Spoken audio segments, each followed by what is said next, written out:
ಉಸ್ತುವಾರಿ ಮಂತ್ರಿಗಳಾದ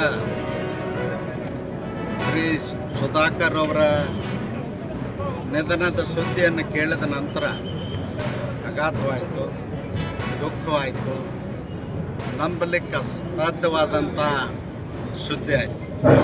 ಆದರೆ ವಿಧಿ ಆಟ ಇವತ್ತು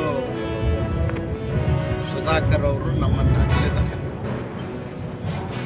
ಸುಧಾಕರ್ ಅವರು ಒಬ್ಬ ಸಜ್ಜನ ರಾಜಕಾರಣಿ. ಬಹುಶಃ ಅಂತಹ ಜನಪ್ರಿಯ ವ್ಯಕ್ತಿ ಇನ್ನೊಬ್ಬರಿಲ್ಲ ಅಂತ ಹೇಳಿದ್ರೆ ತಪ್ಪಾಗಲಿಕ್ಕಿಲ್ಲ.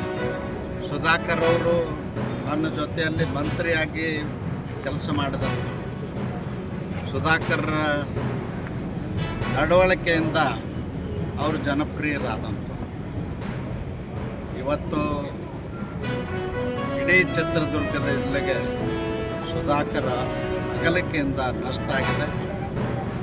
ಆ ನಷ್ಟವನ್ನು ತುಂಬಿಕೊಡಲಿಕ್ಕೆ ಯಾರಿಂದಲೂ ಕೂಡ ಸಾಧ್ಯವಿಲ್ಲ ಅಂತೇಳಿ ನಾನು ರಾಜಕಾರಣಿ ಆದವರು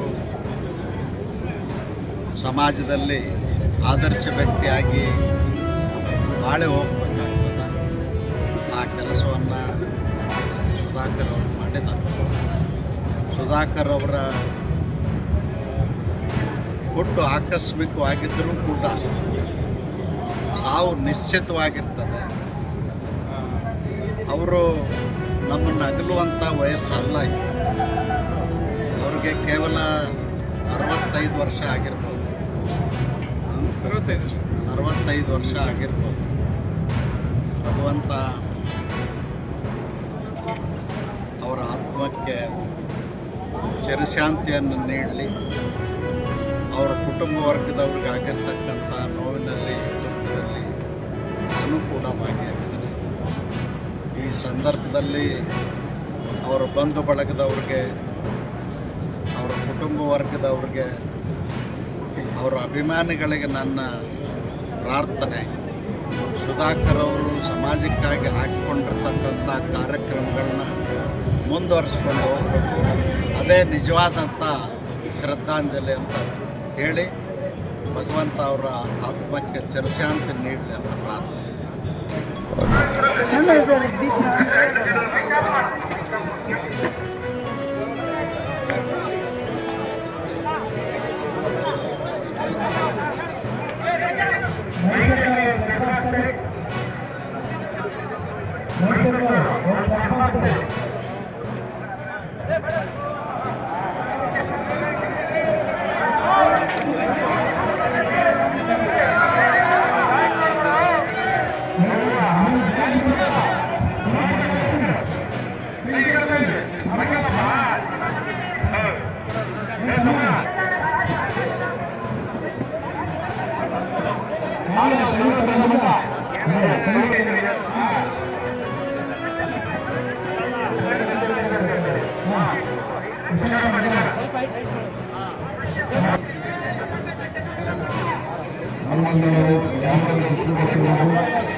Thank you.